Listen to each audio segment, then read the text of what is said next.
Það er tap á móti Slóvakíu, þeir náðu að gera þetta svona ágætis leikana í þriðja leikluta en kom svo smá bakslag í fjórða, hvað? Já, mér fannst bara leiðilegt að hafa þurft að tapa svona stórt af því að mér fannst svona munurinn á milli liðanna að vera kannski 10-12 stig allan leikinn. Svo náttúrulega erum við komin með helunu og annan fótinn og kannski farin að hugsa næsta leik þegar við áttum ekki séns. Þannig að þá endar þetta heldur stórt en það er ekkert grín að spila mútið Slóvakíu, þar eru bara tölvöld stærri en við.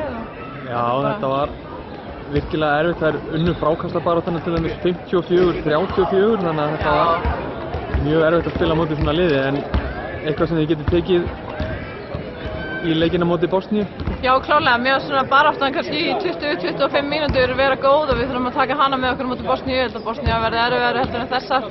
En við vinnum ekkert liðin en við skilum baráttu í 40 mínútur og við gerum það ekki í dag og þannig að vonandi bara verður það sem við gerum á miðvikudag.